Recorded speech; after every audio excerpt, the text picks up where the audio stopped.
everyone, and welcome to a very special episode of Grief in the Raw. I am your host, Kelli Holloway, and I am joined today by Mandii B. Hi, Mandii. Hello, hello, hello. Thank you for having me. Of course. I cannot wait to talk about all the things. But before I do that, I have to introduce her properly. The moment you hear her voice, though, you know her already, right? There's not Don't really do that. much. Everybody does not know me. There's not. I just feel like I should have sent over flowers or something before this setting. We'll do that afterwards. I'll send you something afterwards. But so I have to tell you more about her, even though you probably know, you think you know all that there is to know. But we're going to get into some of that reinvention and everything. So yes. I'm just excited for you all to hear. But let me introduce Mandii formally. So Mandii B is a dynamic force in media, evolving from a tax accountant to a celebrated podcaster, author, and producer. As the co-creator and host of the Decisions podcast, she is a thought leader on topics of women's empowerment, sexual liberation, and body positivity, challenging societal norms and authenticity, humor, all doing that very, very well. Her upcoming book is No Holds Barred. It's a dual manifesto of sexual exploration, power, and it's co-authored with Wheezy WTF. It offers a candid exploration of intimacy and also self-discovery. Beyond podcasting, though, Mandii leads her own production studio, collaborating with media powerhouses like Will Packer and Charlemagne the God. Her journey from NYC to ATL, navigating personal loss and reinvention, is a testament to her commitment to growth and resilience. Y'all, please welcome Miss Mandii. I'm going to cut that up. That was real cute. That was a really good intro. Thank you very much. You got everything in there. I be doing it, You got everything in there. I think, and I know we're going to get into the reinvention. It's still so new hearing decisions and not horrible decisions. Mm-hmm. And I'm really excited to talk about what that chapter has been like. But I'm really excited. Yeah, I feel like I'm grieving what that was while also being excited about the birth, not even a rebirth, but a birth of the book that's coming out as well. So yeah, there's a lot of emotions that have happened in the last year and a half. Yeah. That is whew. Yes. I feel like I'm actually just climbing over to the hill. So this, I don't think, could have been a more perfect time to have this conversation. If we had this conversation 6 months ago, girl, I would have been distraught. Okay? Do we have tissues? Because I might need them. Please don't lead me into that, girl. I put on mascara for you today. I will try my best. So let me take us through first the grief scale. So I always ask this question. I offer this scale so that folks that are listening or watching, it can help them kind of have this self-reflection point as well. Where is grief at in my body today? And I have heard before, what the mind forgets, the body remembers. So grief is always showing up, whether we know it or not, in some shape or form. And so the scale is a way to kind of help us figure out on a day-to-day basis where we are. So a 1 would be, I'm really not affected by anything that I've lost today. The grief is not heavy. All the way up to 10, I'm really, really feeling it. I'm emotional. I'm not even sure how I'm carrying it would be that gauge. So my question to you is, where are you, Mandii, on your grief scale today?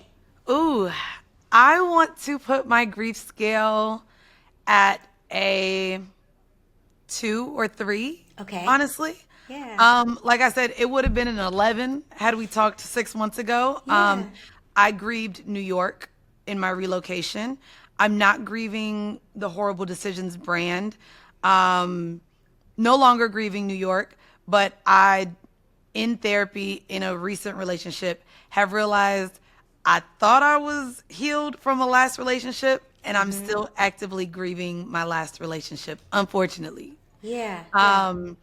But overall, grief isn't really something taking over where I'm currently at right now. Yeah, I love that. I'm probably at a 4 or a 5 today. Okay. My oldest daughters, I have two daughters, age 4 and age 7, both girls. And they have started summer and everything is, fresh and new. And we're kind of like going into all the schedules and things. And that's really great. But this morning, my 7-year-old on the way to camp, she's just like kind of like looking up in like, through the window. And I kind of have this moment like, I bet she's thinking about my mom because I lost my mom in 2022, which was really the premise of Grief in the Raw, was kind of like the point where I said, I want to talk about grief more to help heal publicly and heal other people as well. And so I just said to her, I said, how are you feeling, Zoe? And she said, I miss Nana. I'm like, yeah, I do too. And I said, what, where is that coming from today? And for the first time, she was just like, I don't know, but it's on me strong. And I was just like, this is my 7-year-old. And I'm just like, oh, wow. So, she's going through her own evolution of grief where typically she's able to name it. We pass by something or she hears something. But she's just like, I'm witnessing her through the rear view, kind of just looking up at the sky. And she's just like, I don't know, but it's on me strong, Mom. And I said, well, baby, let it just wash away. Feel what you feel. I know you have camp. We just gonna let it do what it does. And if there's anything that I can do or say to help you, let me know. So as a mom holding my own grief but holding hers, my scale got a little heavier because now I'm trying to hold hers with her and walk with her in her grief as well. And we have this saying that we say, if any one of us are kind of feeling sad, I'll say, she's got a front row seat. And then she'll repeat, let's give her a show. Right? So like right before she got out, I was like, she's got a front row seat. And she's like, let's give her a show, and in her way of just That saying is like, so, I'm now still you're gonna gonna make live. me cry. Yeah, Listen. dang. This is so like, oh my God. Yeah, but take what you need, leave what you don't. But it's our just way of checking in with each other and making sure that we are letting it out versus pushing it down. So my It's just baby interesting because is learning. grief is one of those emotions. There is no blueprint of how to deal with it. That part. We know how to get over being angry, right? Or jealous, or like there's and I just had to go through learning all the emotions because when I first started therapy, girl, I only had 4 emotions. So she threw me that emotions wheel and I had to really like dig into You got one of them. I had to dig into that emotions wheel Ready. and really learn what those emotions are. And I think for a lot of that, we're able to understand it and work through it. Grief is one of those, every person works through it differently. You never really get over it. Right. And you kind of just have to sit in it. And I think that that's the biggest problem with it, is that a lot of us feel very uncomfortable with just sitting in our emotions. We could be proud of ourselves. Right. We still don't want to sit in it too long because Right. we don't want to, you know what I mean? Like we don't want to jinx it. Like we have this thing of jinxing things. Like there's so many emotions, good and bad, that we literally don't feel comfortable sitting in. And unfortunately, grief will sit our ass down. Yes. And unfortunately make us feel it. And we don't know how to get out of that feeling. We don't know how to work through that feeling. It's just something that has its ebbs and flows of coming and going. And it's Yeah. unfortunate because it's just something that's gone and normally gone forever. Yeah, yeah. You know? So much wisdom there, even in that beginning. But I want to walk it back a little bit. So I want to hear do it. more about your story and those intersections of grief where things shifted, changed, and how you navigated it. I think that's the thing. And I know like grief is normally associated to loss of life or loss of relationship, loss of love. I didn't realize that relocating had the same amount of emotional impact as a divorce. Absolutely. I lived in New York for 13 years. It's where I experienced pretty much my entire adulthood. I moved there at 21, just relocated at 34. So a huge instrumental part of who I am today was birthed from that city. Yeah. I think it's the best city in the world. Mind you, I'm from Florida. I have also lived in Atlanta before. This is my 3rd time living in Atlanta. And I literally was miserable all of last year. I woke up, I re-signed my lease And by April of last year, I was like, I think it's time to leave this place. They had built a building that was blocking my view, and I loved my view. I used to call it a big rich town view. I had the view of the entire skyline of Manhattan, and I had just felt like I outgrew my home. I was sleeping on clothes. I had to get a storage unit just to swap my closet. It's New York. So Yeah. even though I was spending a lot of money, I didn't have a lot of space. And so I started looking up two bedrooms. Two bedrooms just so I could have a closet. For anyone that lives Wow. in a normal part of the world, I was Right. literally looking up another bedroom just to have a closet. And I was like, the cost of it was too much. And I was like, I'm finally making money and I know I'm not seeing it all. And I was like, you know what? Maybe it's time for a little change. There's nothing really keeping me here. During the pandemic, I had a job that kept me in New York. I had a love that kept me in New York. And so I stayed. Yeah. And in the moment of me deciding to leave, I was like, okay, nothing's really keeping me here. I think I can relocate. And once I made up my mind to leave, which was in April of 2024, I did not leave until December. Oh, I wow. terrorized myself for 8 months, Whew. grieving a city I hadn't even left yet. And I literally would be in a cab and be like, this is the best city in the world. Why are you leaving here? And I went back and Right. forth for 8 months. And then when I finally left, luckily I have to go back so much now for work that I'm like, bitch, you stayed here too long? Why would you bring me to that damn city? Because I love the place that I'm in now, but it was a lot. It was a lot to pack up and leave the furniture that I had for the last 4 years, to say bye to my friends, even though they were still only a flight away, to say bye to the block that I lived on, my doorman. Like, it was that intricate to where I was like, oh my God, I'm not going to be able to go to this grocery store anymore. I grieved all the things that you don't even think matters, right? And then when Yeah. you go to leave, you're like, the anxiety. Oh, I'm sorry. I think last year is when I realized the intensity of the anxiety that I have. And so between my anxiety to leave and then this city that I felt like I was abandoning, I was my mental health last year, I was miserable. I was like, tough. I can't believe I'm making this decision. I almost treated myself as if I was terrorizing myself. Like, why are you doing this to yourself? Like, that's how uncomfortable I was with relocating. And it wasn't until I got here and made this new place a home that I was like, whew, that was a Yeah. lot of overthinking. Yeah, I think we fear the unknown too. Like Oh, we do. that's the human experience, right? Is like we're comfortable, we get somewhat complacent, and especially if nothing is blatantly bad, right? Like, yeah, it was like heavy that you had to figure out like, okay, another whole bedroom for all the wardrobe and all of that, but nothing was blatantly bad. So most times when we relocate, it's a survival thing or something happened to make us like Yep. not look back anymore. But then it's like, wait a minute, I actually can live in a different part of the world and I could sustain that same lifestyle, but I don't really know where it's gonna land and if I'll have it as good there as I did before. Like I went through something similar because I'm from Raleigh, North Carolina. Okay. Just shifted to Houston, Texas, which to us has been a big change. I've never lived Way anywhere big else. difference.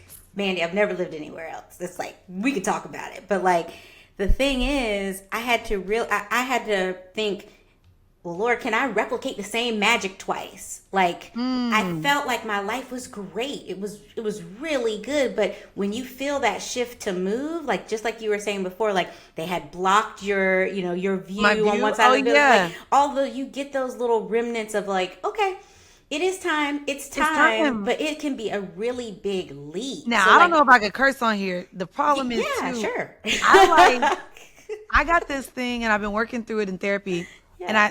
I future fuck myself. Okay. So, Kelly, I knew I was going to leave in April. My goddamn lease was not up until January 1st. Tell me why I was waking up in the morning on Zillow for places that I knew wasn't going to be available. But here I go, just looking. Right.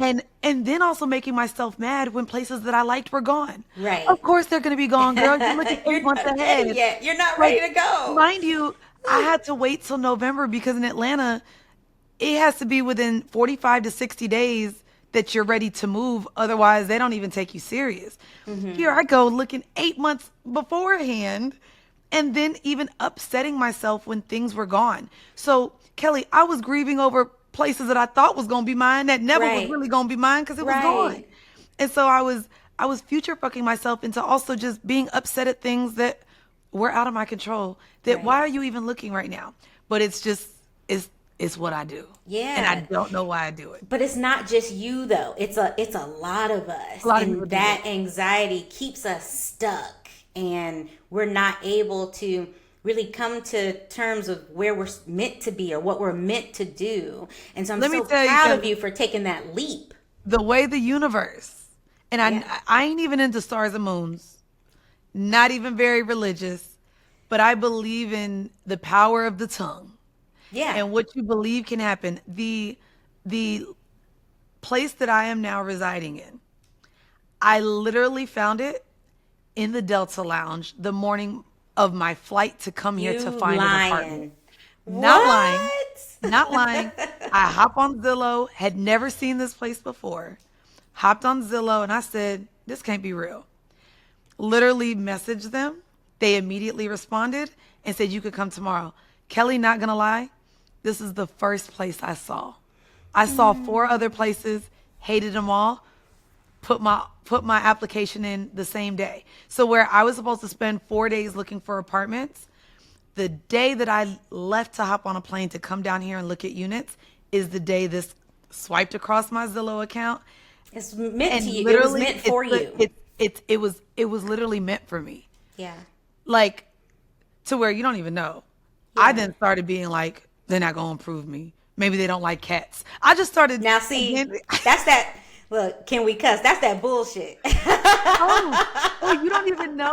I get into my mind where I'm like, no way I'm gonna get to live in this place. Something's bad is gonna happen before I move. Like all of the things that could spiral. So even after this clearly landed in my lap, then I terrorized myself for the next month and a half thinking it wasn't something I was going to be able to get because I wanted it so bad. Yeah, and I think that's a side effect of grief, that waiting for the other shoe to drop. Like something bad has happened. I'm just going to wait for more cycle of bad, more cycle of loss, and we don't set ourselves up for something good and know and realize we're worth this. Like you're Yes. worth exactly where you're supposed to be. I But feel that we way. can't let ourselves accept it. And there's a timeline to it, right? Like there's Right. and so I'm so glad that you leaned in and you weren't like, nope, spam, like this ain't for me, swipe, never mind. I Me too. retract my application because from what I can see is beautiful. And Oh, I love it that is. you are exactly where you're supposed to be because I was talking to a friend recently that has gone through a divorce, and she was sharing with me that she was in the home where her and her husband were, or where they lived, and so then when they split, he left and she continued in the home. She has kids and everything, and so she wanted to kind of form that stability for them. But she said that she started to feel this shift, like I need to let myself lean into a new life, even if that means I'm not getting a house. Maybe I'm getting an apartment, or maybe I just move right down the street, but I need to make myself available for something new to grow inside of me because that life is no more. I've turned the page. And so, I mean, that was the thing when I ended my last relationship, though. Yeah. I remember when we broke up, I rearranged my room. My room could no longer look the same as it did when he was coming over. Yeah. I got a whole new couch and made that different. I remember changing the way, like, the arrangement of my house was because I'm like, I can't be reminded of this relationship that no longer is. Yeah. Or I even rotated my mattress. I said, Yeah. the mattress has Why to not? be rotated because because now there's a lump and it actually that is not his lump anymore. and mind you, let's be very clear. I was ready to get, and here's the other part of it. I ended up not even bringing that mattress with me because I felt like there was demons in it because we spent so much Well, time in it, then. right? And I was just like, wow, like everything that there was an energy transference between us in this relationship Yeah. had to go. Yeah. Like I put up new art, I rearranged the art. Like I was like, this has to look different. And I think even in your friend's case, staying in the home that you shared with a husband could that almost keeps you from being able to move on from that Yes, relationship in grief. absolutely. And And so she for did move. She moved, and okay, she was like, good. my mind has just been opened up, like, and the energy has just shifted. The And I'm just like, I energy love that for changes. you. Yes. That's Yes. okay. Yeah. Yes. Oh gosh. And with relationships ending, because like you were saying, I know like primarily we talk about grief in terms of the loss of a loved one, but there's so many other aspects of grief. So I'm so fortunate that you are allowing me to talk about those things like relationship ending, relocating, and all that. I have heard many people say grief is love with nowhere to go. I add to that when it's a divorce or ending of a relationship, that's grief, that's anger with no place to go, because it's kind of like you may be angry with how the relationship ended, or what was done, or how everything settled after the dust. So I guess my question with that is, how do you navigate through that type of pain where the person is still here, they're still alive and walking around and everything, but how do you navigate through that loss and come out on the other side a victor? Let me tell you, the one thing that I am so grateful at is that motherfucker ain't got no social media. I don't know how people get past people where they have access to seeing how they're still living their life. This was an Yeah. old ass man, and he wasn't that old. He's 50, but Okay. 17 years my senior, and he didn't have social media. Okay. So there was a huge, like, I've had friends that have broken up with partners, and the need to constantly see how they're still living their life without them, or how they moved on without them. Seeing what's happening with the Cardi B Offset, Right. Stefan, thing right Right. now. I can only imagine what it would have been like for me to date someone who lives online. Now I do feel sorry for him. He chose to listen to my podcast. His bad. Oh Um, gosh. but for me, I think what was the most difficult, and what I'm still grieving, is what was real and what wasn't. Based on his behavior, and of course they don't get diagnosed, it is very clear by the behavior and how my relationship went that I was in love with a narcissist. And no one talks about, like, I've never, thank God, experienced physical abuse at the hands of a partner. And what no one really talks about in relationships is how to navigate emotional abuse. And I Absolutely. believe I'm this strong-willed, like, vivacious, like, say it as I mean it type of person. And I had realized I was silenced in that relationship because I just wanted it to be great all the time. Yeah. And so, knowing the manipulation that I endured during that relationship, I think the hardest part about grieving it was being so angry with the betrayal and the person that he ended up being at the end, but also like missing all the good moments. And so I went through a lot of therapy ending that relationship because I wanted to hate him and I felt upset with myself that I didn't. Like, the love, I still love that man even Yeah. though I don't know really who he is. And so Yeah.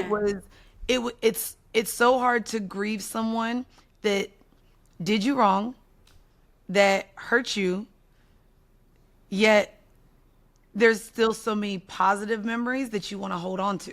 A Right. part of me wanted to wipe all of that clear. I felt like that was the way for me to move on. And I think that my therapist helped me realize, like, there were lessons learned in that relationship. Right. I finally Yes. was able to know and experience intimacy and have someone show up for me in ways that I hadn't before. And I was able to grow more self-worth in what I deserve in future relationships, that I can always thank what that relationship was because it taught me more about myself. Right. And so a part of it ended up being grieving myself, grieving the person who I was. Because Yeah. after that relationship, You were different. You were I'm a forever whole different. changed. I'm Yeah. forever changed because of what that relationship entailed. And I think, unfortunately, now the grief in that relationship is chasing the feeling of the highs. So when you're with a person that can have you feel like there's no other person in the world and then bring you down and make you feel worthless, it sucks because how those two They're extremes make extreme. you constantly want to feel the best part of that relationship. Right. And you And know it could be, you could feel that way all the time if you would just get that together and stay there. stay there. And it was such But a that's the exception. but it's an expectation that wasn't real because that person at each Right. moment was like, okay, I'm gonna bring you back down so that you cry and that you sad, and I'm gonna break up with you so that you yearn me to where you stop questioning me. And I'm so it's sorry, hard Mandii. because knowing that like he was that type of person, I'm like, how can I still miss a person that did this for me? And I think anyone who has finally left an abusive relationship, that's where it becomes difficult in the grief aspect because you want to actually force yourself to hate that person. And when you Right. can't, you start being upset with yourself. Like, Yeah. bitch, how could you miss someone that did those bad things too? How Because could you're you miss these good human. ones? Oh, I am here girl, to what? affirm. If I can't do anything else, I can affirm because you're human. Yeah, and that's why I'm waiting on the aliens to bring their asses down here because that's who I want to be with. I just feel like the aliens will be better partners than these humans because what the fuck? Yeah, It's we got a stressful. long way to go. Bring the aliens, and I hope they over 6 feet tall. That's just what I want. I want the tall aliens, and I want them to be hanging. That's what I want. Okay. I don't even care what color they are. They could be Because purple. okay, so I was gonna They say, can look like do they avatars. I don't assimilate? care. I was gonna like, do they look like us, or you're okay with at this point? It's okay if they look exactly as they Girl, are. I mean, the Predator had dreads. Okay, I'll take the Predator. I'll take an Avatar. Like, give me. I don't care what they like. Just give me someone with emotional stability, please. So And ET, listen, because he had emotional stability. but you know what ET will allow me not to have to go through TSA because we could just fly somewhere together. That's real. We fuck a private jet. We just gotta sit on a bike and we wherever we want to be. Why Find am out. I getting that picture? Listen, Thank you for that we are mental heading picture. to the Maldives on a bicycle. Okay, I love listen. it. I love it. But no, because ET was short, so we're not gonna give it to him. He's But very but short. yes, to me, it's just like, yeah, and mind you, I think it was interesting for me to go through. It's still interesting for me to go through this because a lot of people have their first heartbreak in middle school, in high school, in their early 20s. This was my first love and real relationship at the age of 29 years old. Oh my goodness. So in my 30th year of life, I got into this relationship and felt so many things for the first time. And it's also difficult for me to grieve what that relationship entailed because it was a pandemic relationship. And I felt like had the pandemic not taken place, I probably would have never met him. Girl, we met on Zoom. I probably would have That's never valid. taken the time to, or had the time to get to know him in the way that I did, or spend the time that I had. So there's also this thing that questions, was it even real? Because technically we got together during a time where the world wasn't the world. Reality wasn't real. Right. The world was shut down. Girl, our first date was hiking. A man can't take me hiking on a first date today. First off, I'm gonna think That he's would gonna not kill work. me. Right. So Oh, every which gosh. way that relationship even shifted and shaped over the 3 years that we were together almost also seems unreal. Yeah. And so grieving that time period, Right. because girl, there's moments where I'm like, damn, can the world shut back down again? I miss that Right. time. Right, I miss right. the ability to be able to sit with someone for hours without FOMO. I miss the ability to find recipes and cook it because now I'm excited to cook for somebody. Like Yeah. there was so much about just that time period. I'm wondering if I'm grieving even that moment in time. Yeah, there was Not such a even just him. stillness. There was such a stillness that was and just a peace. that allowed me to just exist. I got to go to the beach every week and just feel the sand. I didn't wake up with the need to get on my laptop because, baby, nothing's really happening. And so for me, it's 3 years that I'm grieving of who I was as a person, who the time period, the relationship, and again, even my brand at the time grew to a time, to a place I didn't think it would go. And Right. that's a lot. It's That's a lot a that lot. constantly, like how your daughter just looked out the window. I'll wake up some mornings and be like, I kind of miss when the world was about to end. Yeah. You know what I mean? Yeah. And that's kind of crazy to be like, whew. Yeah. There's a lot of things that I wish I could touch again. I don't feel like Yeah. we'll ever see that again. I don't think And I so don't want to. either. I don't Right, know right. about, No, there was a lot of lost life during right, that moment. So right. for anyone listening Both are who that valid. was, that was a dark, dark time in life. For me, it brought a stillness to my life that I don't think I'll really be able to experience again. Yeah, yeah. No, say that. I mean, all of that is valid. I mean, I felt like God was inviting all of us at the same time, sit and be still. Just sit and be still, and not allowing us to even predict what was gonna come next. Like Oh, I ain't gonna many hold of you, us. Kelly. If I date now, I think even talking to my friends, Yeah.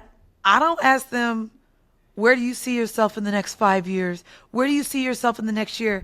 What that taught me to do is show me how very little control I have. You Like, know I nothing. can sit here and plan my day, and even hopefully that goes the way I want it to, because I can't know the traffic that's going to be happening when I step Right. outside, or I can look at the weather and bitch, it could say one thing and then rain. Like, Right. I think what the pandemic taught me was also just how very little control I have. I went to school, got 2 degrees to be a goddamn tax accountant. I'm not using my degrees right now, and boy, is Sally Mae knocking on my door. And Yeah. how I even would have envisioned my life from school to now is not even what it is. And so I think the pandemic did that for me as well. I ain't got no control in anything Right. at all. Yeah. Nothing is up to us. So Nothing. one thing that I want to go back to the rebrand, Yes. because most times when people, and congratulations, by the way, because I saw a post that you have been podcasting for 9 years. Like, that's amazing. Yeah. Like, the credentials, the awards, like, that's amazing work, Mandii. Congratulations, number one. So let's The sit in only that. thing I think I've done longer than potting is have sex, honestly. Like, Okay. there's nothing else. Like, college was only 4 years. High Right. school was 4 years. Middle school was Right. 3 years. I don't think I stayed at a job longer than a year and a half. My last relationship was 3 years. So when I even think of just the time that I've been doing this, it's literally one of the longest standing things that has been consistent in my life Yeah. that I've It's done. special, and you do it so well. Thank you. Yeah. Yeah, my So, teachers would be like, "Of course, this is what she's doing with her talking right. fast. Of course, she ended up being a podcaster." They didn't know what a podcaster was back then, but if podcasting existed the way I was talking in class, they would have been Yeah. like, "Bitch, just go be a podcaster." But when you were saying that about, like, you're not doing anything with the tax account, in my mind, I'm like, nothing is wasted in God's economy. So at some point it's coming back up, even if you're not, the seeds that were deposited then, like, they're gonna come to fruition. Even if you think you're not using it, you're using it in some way, Oh yeah, girl, I shape, or send them form. invoices. I send them Yes, invoices, yes. and Excel sheets still make me come. I Yeah. love Excel. So all of my businesses are scheduled I and don't know that operated I have through Excel ever sheets. heard that. Listen, no, my producer for my show, for my birthday, got me, I wish I used it for this, got me a literal mug that says, freak in the sheets. And it's an Excel I document. love that. I love that. Look, we might have to set up a tutorial because I hate Girl, I was an Excel. accountant. Excel makes me dry, okay? When I So tell you, need to- when I tell need you, help. I used to have to work Excel on 3 different monitors at one time. Like, to drag, that's how long Yeah. oh girl, don't let me figure out a formula. Oof, turns me on. So you were saying like the rebrand has not brought up feelings of grief, or maybe it has. So how did you navigate that? Or if there was no grief in terms of, even the decision to name decisions differently than what it was named, right? Like where did grief show up there? And if it did, how did you cap it? Or how did you, make it so that it wasn't something that you had to grieve on top of everything else? I feel like horrible decisions went from a child to graduation. That's how I feel. So there was excitement there. That's good perspective. I had been disconnected to the brand for quite some time. I felt like the scope and perception from people limited who I really was, who I felt I was to my core. I didn't like going on shows like how you did such a wonderful introduction. I was sick of going on shows and people were like, y'all, we got a hoe in the house today. Like, Oh, whoa, Lord. what? Like, Come on. like mind you, when I first started Horrible Decisions, there was a kind of a mission to reclaim that word, Yeah, essentially. absolutely. And with, the new administration, Roe v. Wade, and I think the swing of the pendulum with this sexual revolution, I think that we're kind of being pushed a couple steps back. And so in terms of reclaiming that word, I felt like that wasn't happening. I felt like it kept us out of a lot of opportunities that with our audience and with the listenership that we garnered and with our messaging, it was being missed with a lot of brands and a lot of bigger rooms. And for the last maybe year after breaking up with my partner and maybe dabbling and getting back into dating and figuring out more of who I was so disconnected to that word.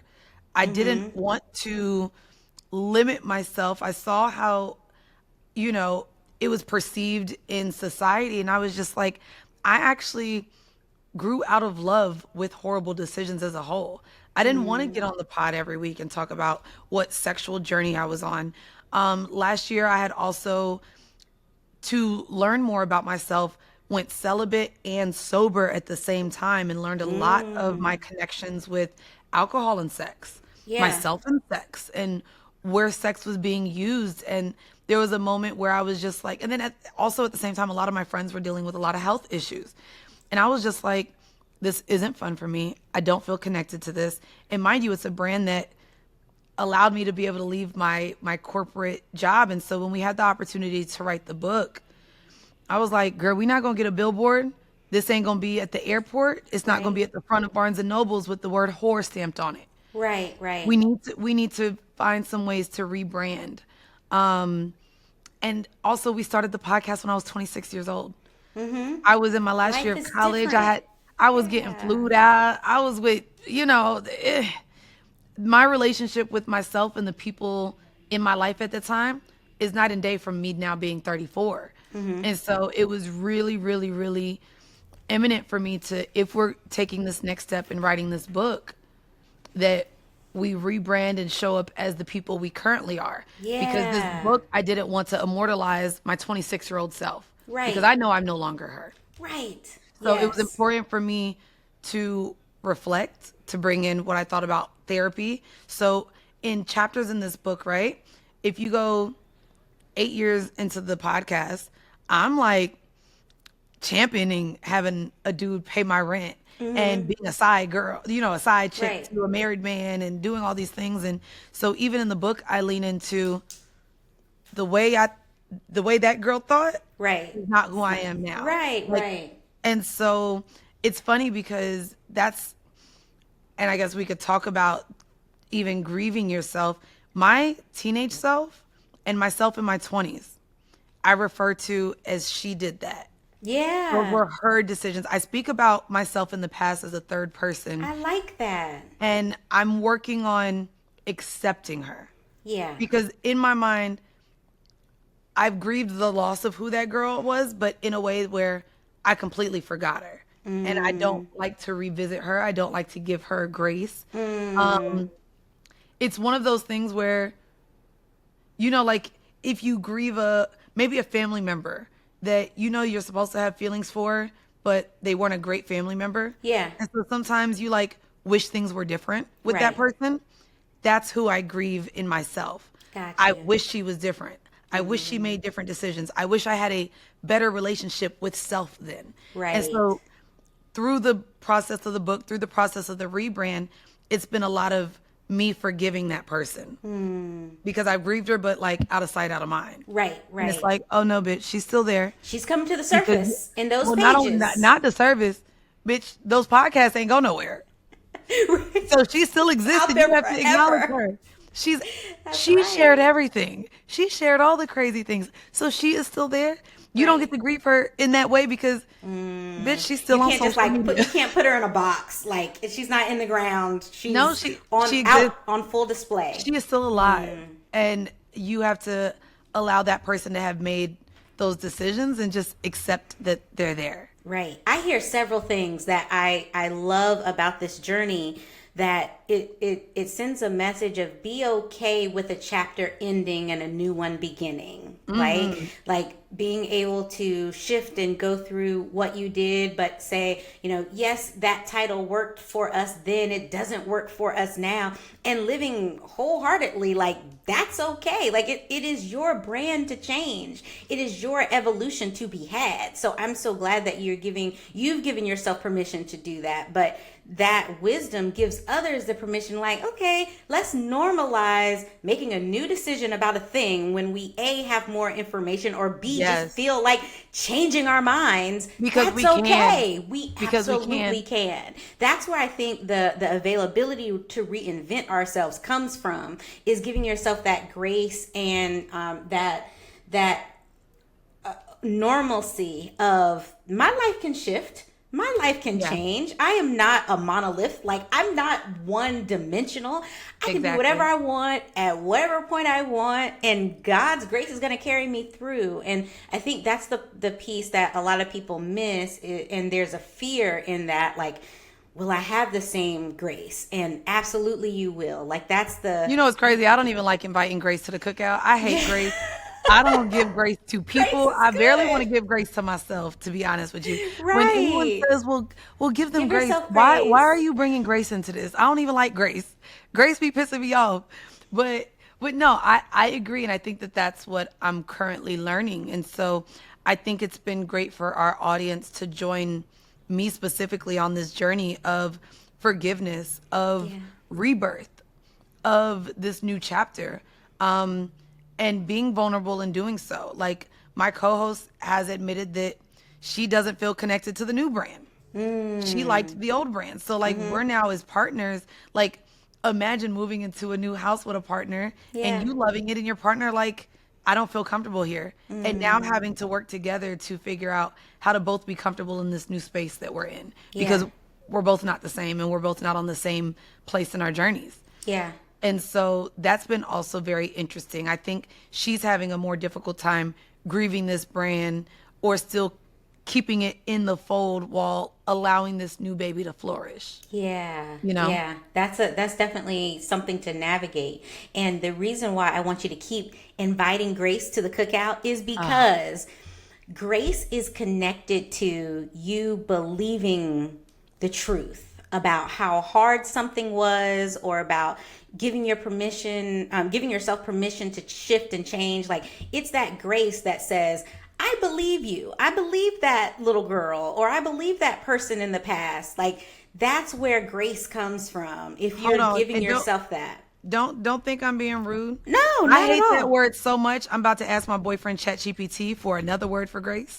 Yes, let's do it, because I feel like a lot of people do, and it's almost become like tongue in cheek, like it's just a thing that you say when it's really it's more a than word that. where people want to excuse their behaviors. Right. Okay. That's true. What's some different Here we words? go. So, well, grace, right? Okay, kindness or goodwill. Oh, how about mercy? Okay. Mercy, Yeah. compassion, generosity. Actually, I like this word better. Favor. Yes. Favor. Give yourself favor. And then they also have clemency, but that sounds like too difficult of a word. I don't know what that word means. Apparently, it means grace.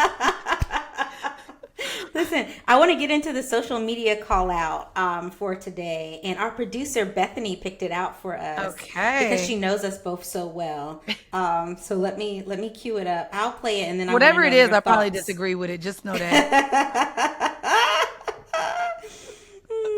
Let me find it. My mind doesn't seem to work like everybody else's. All right, you ready? Here it is. Can we talk about grief for a minute?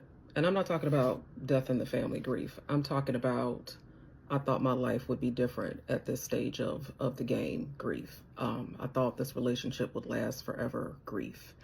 I thought my friends would be here for me in meaningful ways grief. I thought my health would be better at this point grief. I thought my finances would be in a different place grief. I'm talking about these significant life disappointments. And a lot of times when we feel those, sometimes we try to rush past the sadness that we feel and try to give ourselves the old pep talk. And I realized that in trying to rush past the sadness and rush past those feelings, that in stifling my grief, I was also stifling my growth, because through grief, I found something called self-compassion. And self-compassion is when you turn inwardly and give yourself the kind of love, support, care, comfort, patience that you would give a friend who was going through a tough time. And in allowing myself to grieve and also allowing myself to experience compassion and time and support, I actually found myself better able to move forward and find peace and resolution rather than suppressing it and acting like it didn't exist or that it didn't bother me. So it's okay to allow yourself to grieve so that you can grow. Ooh, and you know what? She said Ooh. the word compassion. She said You just compassion. said compassion. What comes up for you when you hear that? Okay, this is going to seem very hard. But you know how we're talking about us being humans? Yeah. I think the problem in being human is the state of delusion. And so I think a lot of people live in the state of delusion. And I think with being in the state of delusion, you hold these unrealistic expectations to people, to experiences, to things that you think should just be. And I think one of the first things she said was, you thought that relationship was going to last forever. Baby, we ain't vampires. We're humans. Right. Nothing lasts forever. So much so that when I go back home, my high school looks completely different. The shopping center I used to shop at is gone. Right. The mall got renovations.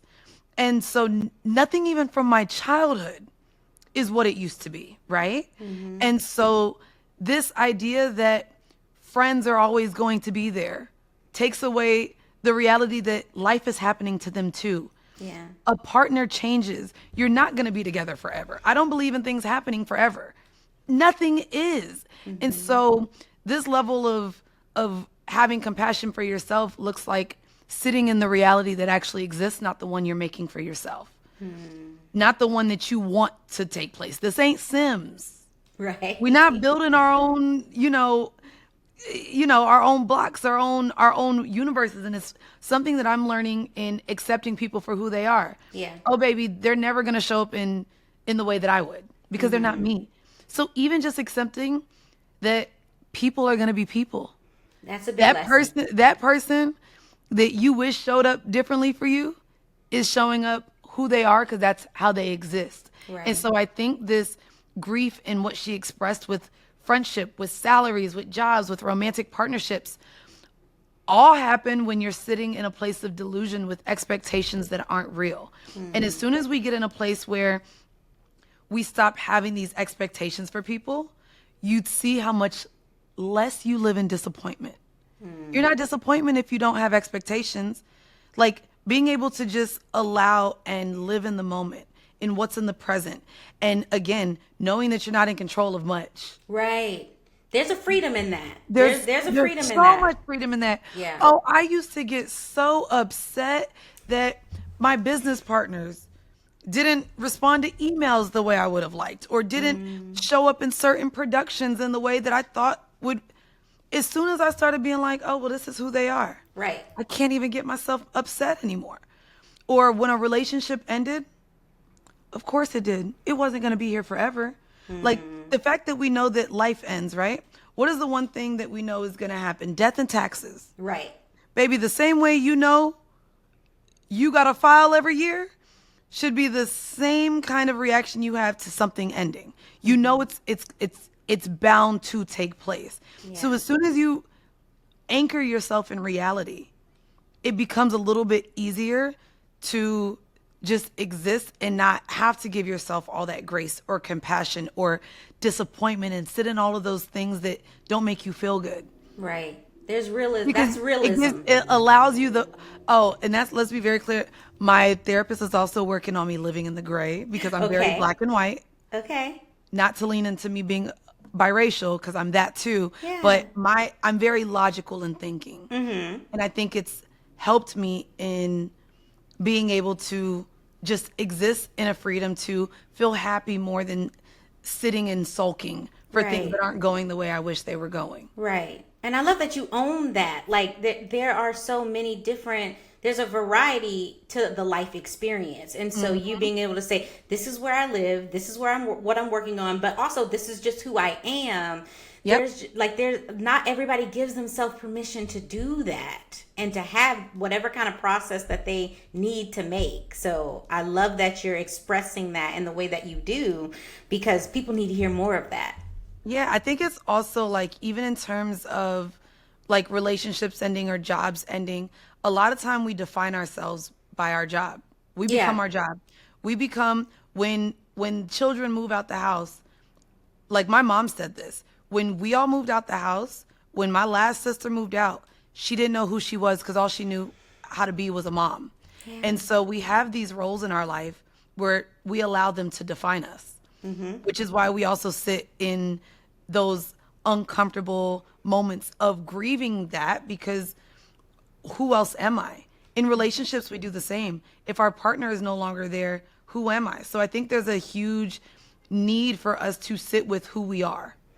Yeah. And love the one person you are, because that's the only thing you can control. Right. Is how you show up in life, how you show up with your friends. And once you're proud of the person that you are, then things just become a lot easier.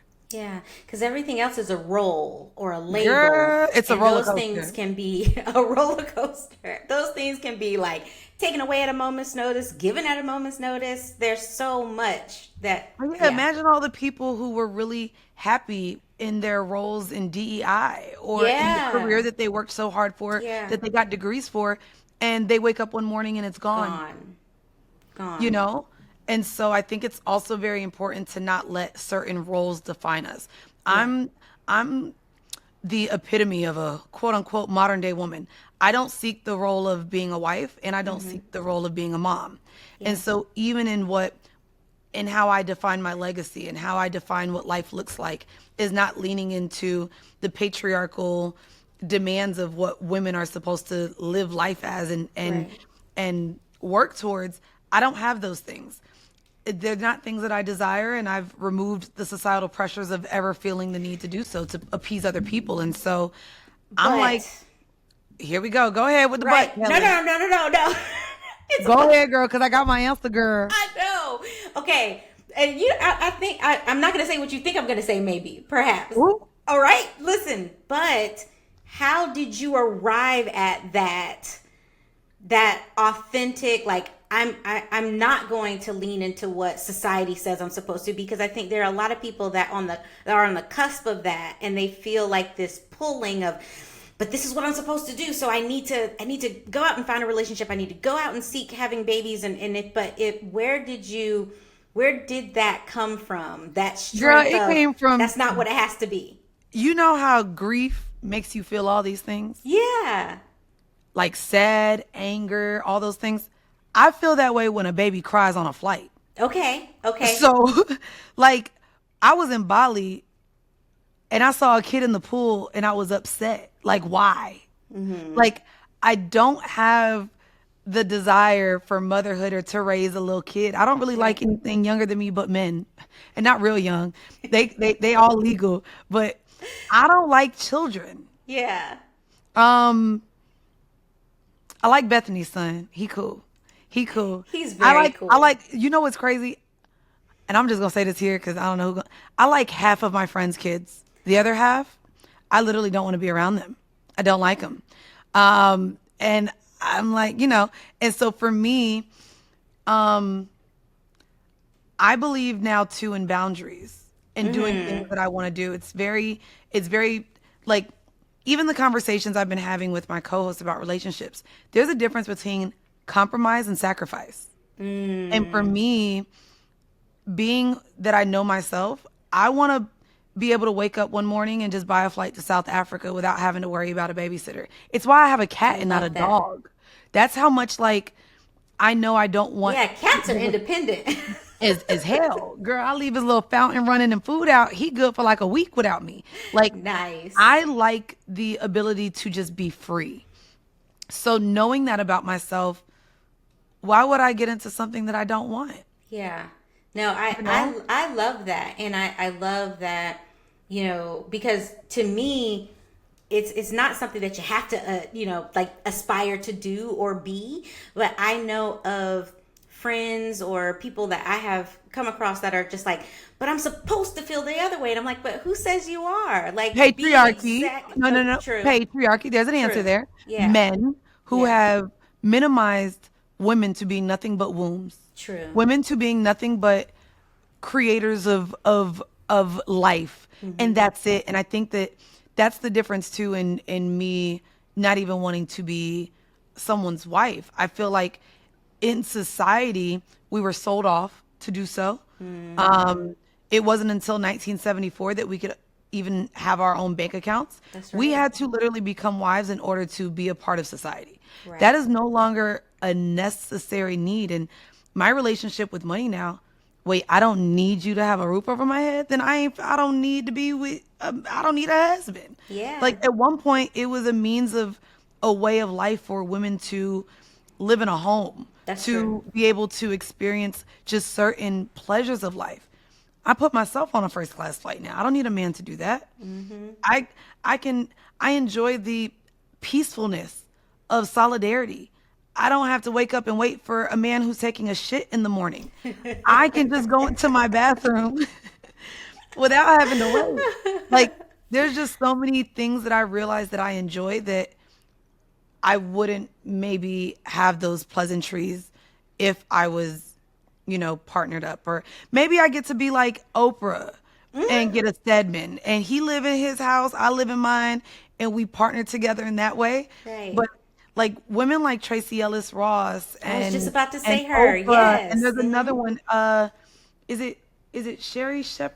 Is it Sherry? There's a few women who are a generation ahead of me who have got to really lean into the powers of autonomy and being a woman and not having to lean into these roles that have been placed upon us. I get to choose my life. Yeah. And I love those stories because it shows that there are others that feel that way, and it's okay to feel that way. Yes. And baby, Yes. you can't make me feel bad to change my mind either. Right. You should.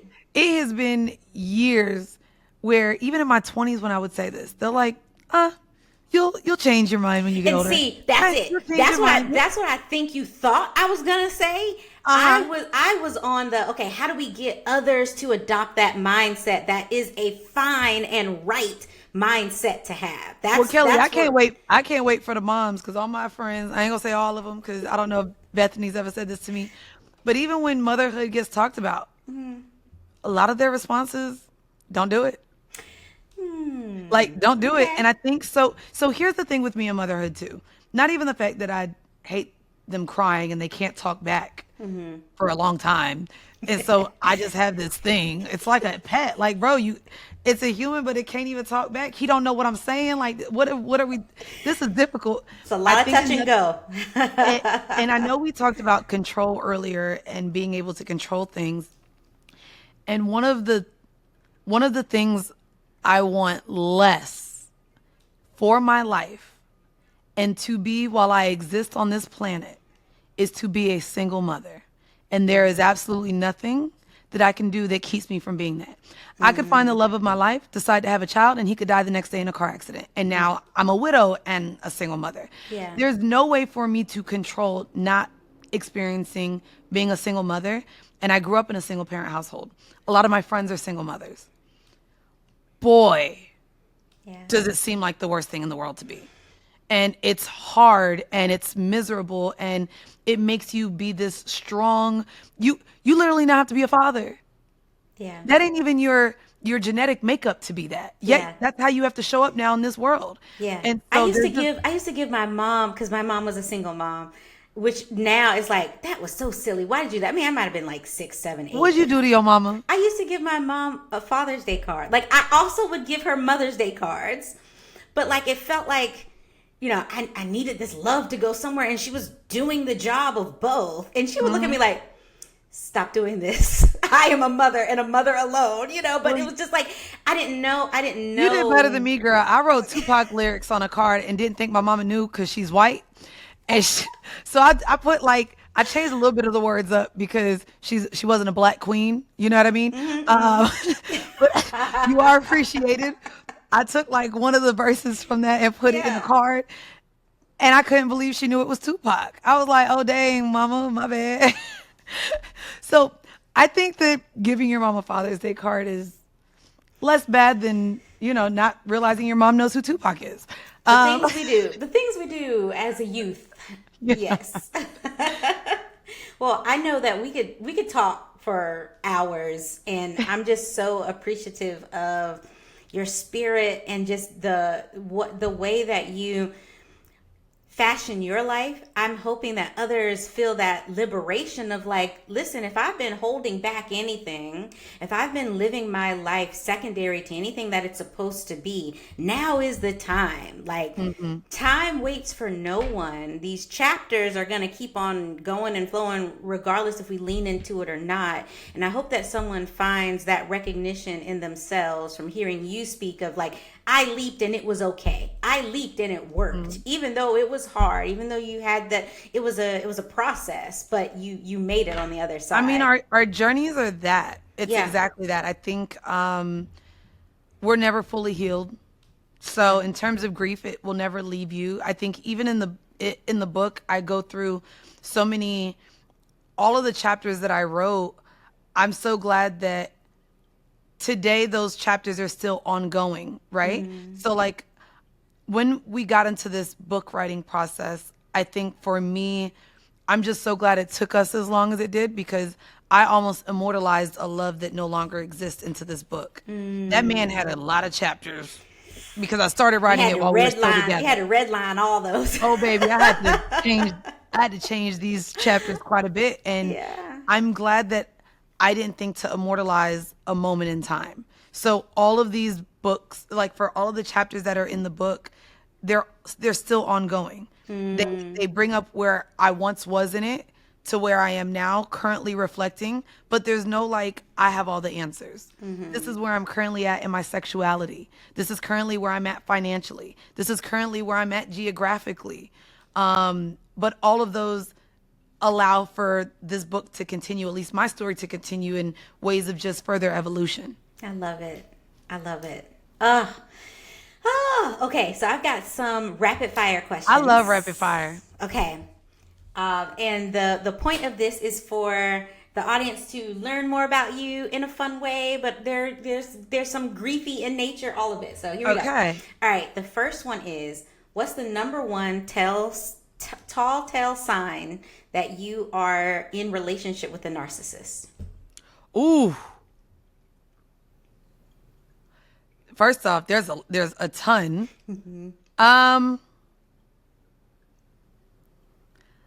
There's not a telltale sign. You don't know until really, really towards the end of it. I would say if you are someone like me and you find yourself being, you know what? Telltale sign. Here we go. This one's easier. That doesn't take. If every time you have a celebration of success or a birthday coming up or a holiday or anything meaningful coming up, and they find a way to ruin it by either making it about them, by breaking up with you, by starting an argument. If there's a person, if your partner finds a way to ruin moments that you should be happy, that is a telltale sign. That's a word. That's going to deliver some folks. That is a telltale Message. sign. Okay. Look at birthdays, Receive. holidays, and moments where you're supposed to be celebrating. How is that partner showing up? If he's finding a way to make it not a moment of celebration, telltale sign. Thank you. Thank you, ma'am. Okay. Morning routine must have. Ooh, coffee, shit, and shower. Before I check my emails, I do social media, but my routine in the morning is coffee, shit, and shower. Well, there you go. Not much more needs to be said on that. Thank you very much. Stay rapid fire. There we go. Oh gosh. Okay. Go to karaoke song. Oh, share, believe.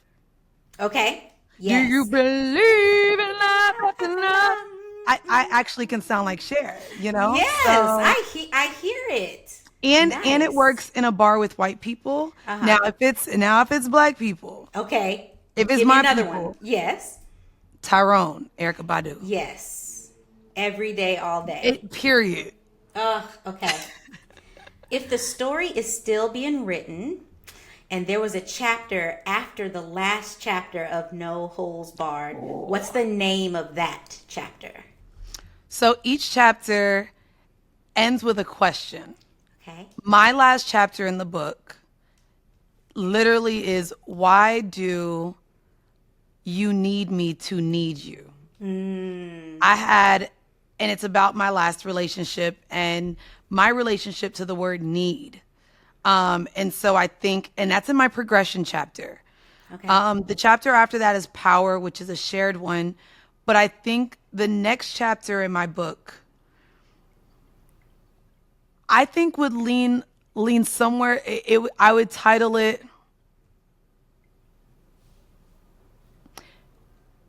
"How Do You Sit With Yourself?" That would be the chapter, and it would be the portion that I'm currently in now. Again, it's uncomfortable for me to sit in my feelings. It's uncomfortable for me. This book probed me to go into my childhood. It's probed me to have conversations with my mom. Like my abortion chapter, I had an abortion at 16 years old. 17 years later is my first conversation with her about that moment. Wow. Or this book. So to me, it would be really sitting with some of the decisions that I've made, the guilt that's there, not even really the grief, but the guilt, and moving to forgive myself. That would be my next chapter. I love that. What has been an anchor in your healing process? My friends. Even if I don't see them all the time, we don't talk every day. Yeah. I say it all the time. Even when I get a new partner, my friends come before you. They were here before you. They'll be here after you.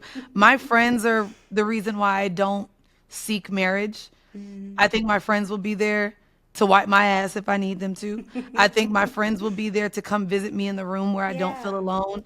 My friends, even though they want to save certain destinations for their honeymoons, I'm like, no, bitch, we're going to Fiji, okay? Just come with me. Like, there's ways in which I've held my friends. I don't care what nobody say. I have the best friends in the world. We enjoy, like, I get to enjoy them. They get to enjoy each other sometimes without me, but they get me. We've seen each other through ebbs and flows in different parts of our lives. We forgive each other for decisions we've made. I have the best friends. So my anchor, they come before family and men. Friends are number one for me. Shout out to friends. Yeah, my friends are my anchor. I love it.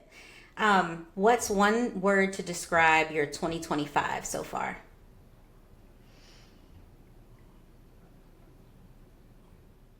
Busy. Okay. Which I like. Yeah. Booked and busy. Booked and busy. Yes. And even that's the thing too, like with the rebrand from the top of the year, the first week, we had an opportunity we've never had before. The podcast will now get to be at Essence Fest. We've never done Essence Fest. So for me, and we have a book dropping June 24th. We have a book tour happening. There's so many firsts for me this year so far. And I'm busy, I'm booked, but then you got to add the other B. It's a blessing because boy, are we in a recession. Boy, are there things that I'm planning and I'm talking to my friends, and the job market ain't the best right now. Yeah. Savings are depleted, and again, just I'm blessed. Yeah. I mean, Sally Mae coming after me. My credit cards ain't all paid off, so there's some things over here I could do better at. But I'm busy is a word that I am, and what's crazy is, as type A, and as much as I thrive in work, busy is a good word for me. I love it. I love that. Um, so my therapist told me to write a eulogy to my old life. And Ooh. so that's something that I had to do, and I talk about it on last week's episode. But my question to you is, if you had to eulogize or write a eulogy to NYC, what's something that you would Ooh. interject into that A arrangement? eulogy to NYC? I honestly would say I'm always here. That's the eulogy. I think even in grief, we have this belief that the people are at our, at certain moments that we wish they were physically at, they're spiritually at. And so I think my eulogy to New York would be at least the benefit of, if ever I'm missing it so much, Yeah. New York ain't going nowhere. Right. Now, according to the scientists, it might actually be underwater, very soon. But maybe not in my lifetime. Right. I hope not in my lifetime. We gonna but, pray. But we gonna pray. But New York City, Manhattan might not be here in 100 years. Right. But while it is, I'm always here. That would be the eulogy for if I'm in need or missing it. Yeah. Okay. Last two questions. The Yes. first one is, what has grief taken from you? And then I want to know, what has grief given you? Ooh.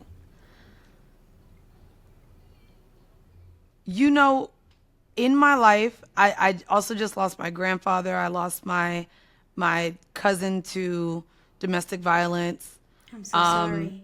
I've lost I've lost people, but I haven't allowed grief to take over me. So I can't give grief that much power, honestly. Grief has not taken anything from me.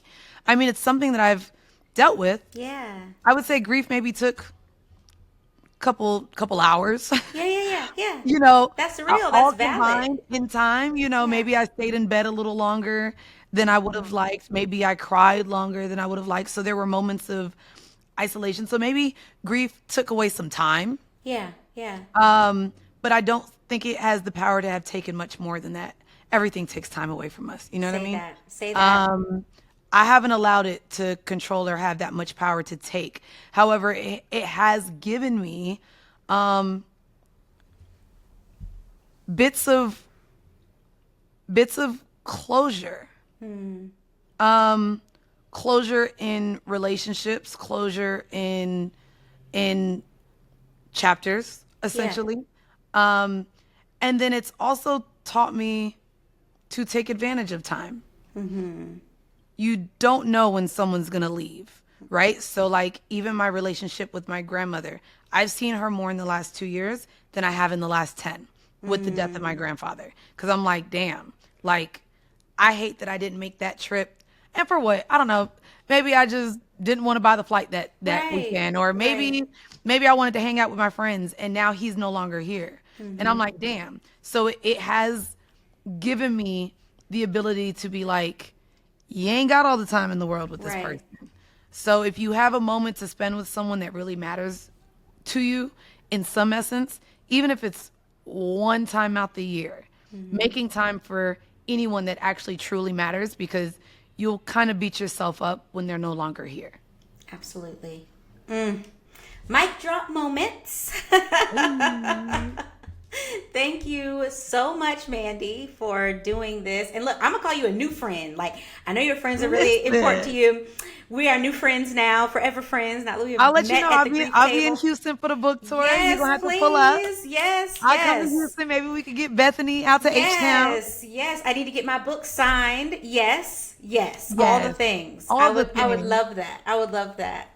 Thank you so much for sharing your wisdom, your dope story. Like, everything about you just exudes this resilience and just this this availability to live life as you are. And I think it's so refreshing because I witness a lot of people that are just like at the cusp of it, like they haven't realized it yet. And so Right. I love when I come across, in particular, women that are able to just express it and they wear that confidence. Like, thank you. Thank you for being the model of that. Like, Thank you, I love Kelli, it. for having You're me. welcome. You're welcome. So with the time we have left, tell people how they can support you. Tell us when the book comes out. And you said June 24th, 25th. June 24th. Yes. Tell us how we can follow you and all of the things. Yes. So No Holds Barred, a dual manifesto of sexual exploration and power is out on June 24th. However, if you pre-order, and we are encouraging pre-orders so y'all can help me become a New York Times bestseller. Yes. With the pre-order, we do have a form on our Instagram that gives you a free masterclass, which is broken up into the same portions of the book. So we have pain, pleasure, progression, power. And within this course, we have everything from guided meditations to worksheets to help you heal from a breakup, all the way to BDSM 101. I mention a story in the book with my love to New York and finding community through a sex dungeon. Well, the sex dungeon that's mentioned in the book, I take you to in the masterclass. Oh, wow. So you actually get to see the place that is described in the book. And so you can buy the book wherever you get your books at. It's available on Amazon for an easy click, but we're also urging people to support and buy from their local Black-owned, woman-owned, or queer-owned bookstores. And then you can listen to me every Monday. Decisions, wherever you listen to podcasts. And I have another podcast called Selective Ignorance that drops now every Tuesday. And if you are into anything regarding reproductive health, sexual health, women's journeys, there are over 100 episodes of a series that I did called Period Sis, where I sit with women who talk about their journeys through miscarriages, fibroids, endometriosis, breast cancer, and a whole bunch of things that I don't even know how to say because they're so medically, Yeah. the terminology is there. But I got to sit, it was my baby that I birthed in the pandemic, and I got to have over 100 conversations with over 100 different women about what their walks of life entailed specifically to their health. Wow. So that's available as well wherever you listen to podcasts. We're going to link it all in the show notes so everybody can know how to download and support. And yes, you have a supporter for life now. Yes. Thank you. And then you guys can follow me everywhere on socials at Full Court Pumps or Mandii B with 2 eyes. Nice. Thank you so much, y'all. Thank This you, has Kelli. been another episode of Grief in the Raw. As always, take what you need, leave what you don't. Share it with someone you think needs it the most. Thank you so much, Mandii, for joining me. Thank you. See you soon. Thank you for joining me inside today's episode of Grief in the Raw. I hope that something we've shared today both affirms how you feel and also provides you with healing towards your journey. Let's keep the conversation going. Visit kellyandco.com for more information about the show. Also, make sure to like and subscribe on YouTube, Instagram, and follow the show on Spotify and Apple Podcasts. Special thanks to Bethany Anderson, who is the producer of this podcast, and also Jeffrey Smith, who has been the composer for the music. Thank you so much again from the bottom of my heart. Peace and light always.